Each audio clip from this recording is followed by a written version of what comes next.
নমস্কাৰ, মই নীলোৎপল শইকীয়া আপোনালোক সকলোকে স্বাগতম জনাইছোঁ আজি নতুন ভিডিঅ'ৰ মাজলৈ। আৰু খবৰটো হয়তো যোৱাকালি আপোনালোক সকলোৱে নিশ্চয় গম পাই গৈছে যে আমাৰ বৰ্তমান এটা বিষয়ক লৈ বহুখিনি কথা চৰ্চা চলি আছে আৰু বহুত সংখ্যকে বিচাৰিছে অসম আৰক্ষীৰ ছেকেণ্ড লিষ্টখনক লৈ।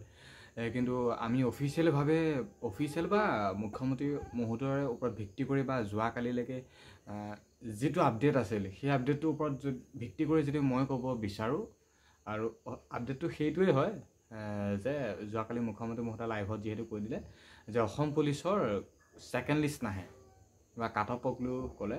আৰু কাট অফটো কি হিচাপত বৃদ্ধি হয় সেইটো আপোনালোকেও জানে। মাৰ্ক যিটো হিচাপত কেণ্ডিডেটে পাইছে সেই হিচাপটোতে মাৰ্কসমূহ সেই মাৰ্কৰ ওপৰত ভিত্তি কৰি কাট অফটো বনে। কিন্তু কেইটামান কথা অলপমান খেলি মেলি যেন আমাৰো অনুভৱ হয়। কিছুমান ডিষ্ট্ৰিক্টত ভেকেঞ্চি নাছিল কিন্তু ছোৱালীখিনিকনো কিয় দৌৰাইছিল এইটো এটা কথা হয়। বা কিছুমানে পাৰ্চেণ্টেজত বা এনেকুৱা কিছুমানে অসম পুলিচৰ ABUB ক্ষেত্ৰত তেওঁলোকে 81 বা 31 কিমান পাইছে, তেওঁলোকৰ কাট অফতকৈ হাইষ্ট নম্বৰ পাইছে কিন্তু তেওঁলোকৰ নামটো নট ছিলেক্টেড বুলি দেখুৱাইছে। আৰু সেই সন্দৰ্ভতে হওক বা 16 তাৰিখে যিটো আমাৰ এক্সাম পষ্টপন হোৱাক লৈ SL প্ৰাইভেট নটিছখন আহিছিল, তাত আমাৰ যিটো আমাৰ ইয়াৰ আগত যিটো আমাৰ 12 মাৰ্চৰ ৰিজাল্ট দিছিলে, কাট অফ লিষ্টেই হওক বা ৰিজাল্টেই হওক, সেই ধৰণৰ যিখিনি আমি চাব পৰাকৈ যিটো লিংক মুকলি বা লিংক এক্টিভেট কৰি দিছিল SL প্ৰাইভেট, সেইটো টোটেলি ৰিমুভ কৰি দিছে। হয়তো যিটো কাট অফক লৈ খেলি মেলি হৈ আছে যে কিছুমান কাট অফত অকণমান বেছি পাইছে তথাপিও তেওঁক নট ছিলেক্টেড বুলি দেখুৱাইছে। হয়তো সেই সন্দৰ্ভত হয়তো এখন নতুনকৈ লিষ্ট প্ৰকাশ কৰিব পাৰে। হয়তো কৰিব পাৰে SL প্ৰাইভেটে, আৰু এই বিষয়ত হয়তো চিন্তা চৰ্চা নিশ্চয় কৰিব। বাকী এই বিষয়টো মই ইমানেই ক'ব বিচাৰিম, ইমান ভিতৰুৱা বেলেগ কথালৈ নাযাওঁ। কিন্তু মুখ্যমন্ত্ৰী মহোদয়ৰ ওপৰত যদি ভিত্তি কৰি কথাষাৰ কওঁ, তেওঁ ডাইৰেক্ট কৈছে যে ছেকেণ্ড লিষ্ট নাহে বুলি কৈছে, সেইটো কথা। আৰু বাকী যদি সেই কাট অফৰ পইণ্টতকৈ বেছি পাইছে তেওঁ নট ছিলেক্টেড বুলি দেখুৱাইছে, বা লিংকসমূহ বা যিটো আমি কাট অফ লিষ্ট চাইছিলোঁ সেইবোৰ যিহেতু অলৰেডি ৰিমুভ কৰি দিছে, নতুনকৈ হয়তো আকৌ SL প্ৰাইভেটে লিংক এক্টিভেট কৰিব বা কাট অফ লিষ্টটো চোৱাৰ হিচাপতে হওক, বা হয়তো যেতিয়া লিংক এক্টিভেট কৰিব হয়তো সেইখিনি সন্দৰ্ভত হয়তো শুধৰণি হৈ যাব পাৰে। হয়তো কাট অফ লিষ্ট প্ৰকাশ কৰোঁতে হয়তো খেলি মেলি হ'ব পাৰে, কাৰণ টেকনিকেলি ভুল হোৱাটো স্বাভাৱিক কথা। কাৰণ এতিয়াও যিহেতু এক্সাম হোৱা নাই, এতিয়াও যিহেতু এডমিট কাৰ্ড দিয়াই নাই, গতিকে এইকেইটা দিনতে হয়তো SL প্ৰাইভেটে লিংক এক্টিভেট কৰিব কাট অফ লিষ্টক লৈ বা ৰিজাল্টক লৈ। যিসকলৰ কাট অফক লৈ খেলি মেলি হৈ আছিল, তেওঁলোকে কাট অফতকৈ বেছি মাৰ্ক পাইছে যদিও তেওঁলোকৰ নাম অহা নাই। এই সন্দৰ্ভত এইখিনিয়ে মই ক'ব বিচাৰিম। কিন্তু এটা মেইন বিষয়টো হ'ল আমাৰ অসম আৰক্ষীৰ নতুনকৈ ভেকেঞ্চি মুকলি কৰা হ'ব। অসম আৰক্ষীৰ নতুনকৈ ভেকেঞ্চি মুকলি কৰি দিয়া হ'ব বুলি যোৱাকালি মুখ্যমন্ত্ৰী মহোদয়ে ক'লে। বহুকেইটা বিষয়ৰ ওপৰত তেওঁ কৈছে, ৰিক্ৰুটমেণ্টৰ ওপৰত বা আঁচনিকে আদি কৰি বহুখিনি বিষয়ৰ ওপৰত তেওঁ কৈছে।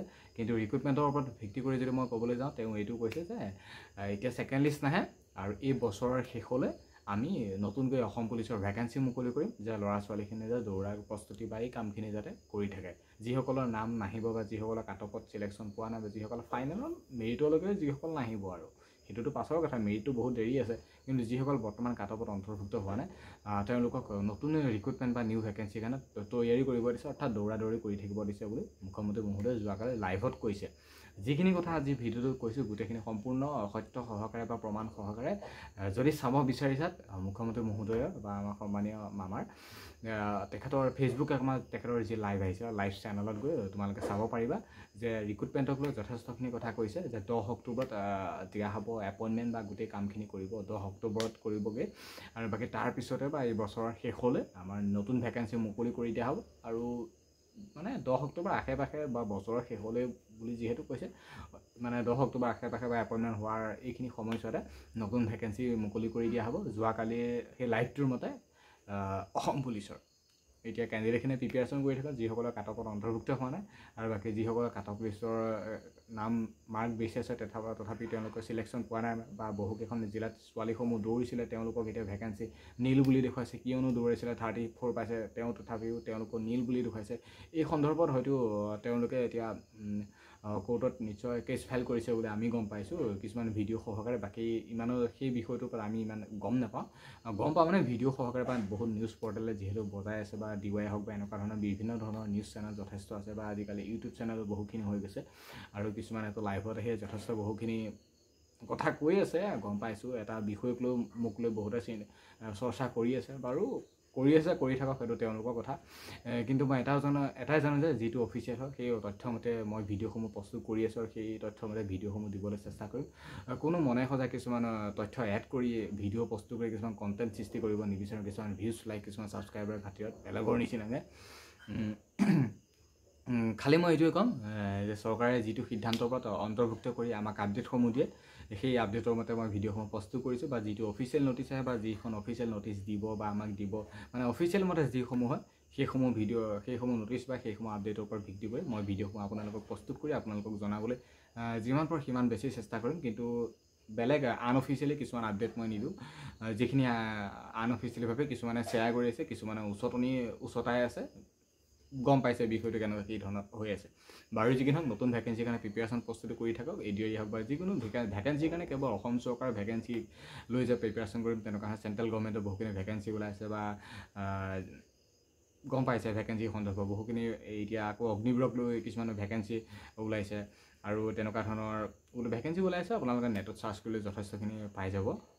সকলোকে মই এইটোৱে কৈছোঁ যিমানখিনি তথ্য পাৰোঁ দিব মই চেষ্টা কৰোঁ, যিখিনি হয় কথাটো চলি আছে সেইখিনিয়ে মই জনাব চেষ্টা কৰিম। কিন্তু নতুন তথ্য একো কথা কিছুমান এড কৰি বা বেলেগৰ উচতনিত কিছুমান ভিডিঅ' প্ৰস্তুত কৰি মই বেলেগ কেণ্ডিডেটৰ মনত মানে হতাশাৰে এইবিলাক মানে কিছুমান বেলেগ কথা মনত আনিব নোখোজোঁ। যিটো অফিচিয়েল হয় সেইটোৱে হ'ব। SLPIB কিবা নটিচ আহিলে আপডেট দিম, ভিডিঅ' দিম, বছ ইমানে, বেলেগ একো নকওঁ। এনেই কিছুমান লাইভ আহি পেলাই জাক তাক সাঙুৰি কিছুমান ভিডিঅ' প্ৰস্তুত নকৰোঁ, গম পাইছে। বাকী ভিডিঅ'টোত ইমানেই আছিল। ধন্যবাদ। যদি ভিডিঅ'টো চাই ভাল পাইছিল like comment share and subscribe কৰিব। আৰু মোক ইমানখিনি মৰম ছাবস্ক্ৰাইবাৰ মানে ইমানখিনি আগুৱাই নিয়াৰ বাবে অশেষ বহুত বেছি ধন্যবাদ। আগলৈকৈ থাকিব সদায় আশাবাদী আৰু মই নিৰুৎপল আপোনালোকৰ লগত সদায় আছোঁ এটা সঁচা তথ্য দিয়াৰ ওপৰত ভিত্তি কৰিয়ে। আৰু ভিডিঅ'টোৰ পৰা এইখিনি সামৰি মাৰিছোঁ। ধন্যবাদ। জয় অসম। মোক কৈছে মামা কাট অফ নম্বৰ বহুত হ'ল। কাট অফ নম্বৰটো চৰকাৰে নিয়ন্ত্ৰণ নকৰে। যদি 3000 পোষ্ট থাকে আমি 2জন কৰি বা 3জন কৰি উত্তীৰ্ণ প্ৰাৰ্থীক মাতো।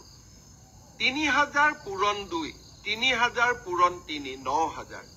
মেৰিট মতে 9000 নম্বৰটো আহি যোৱাৰ লগে লগে 9000 নম্বৰ লাভ কৰা ব্যক্তিজনৰ যিটো নম্বৰ সেইটোৱে কাট অফলৈকে ৰূপান্তৰিত হয়।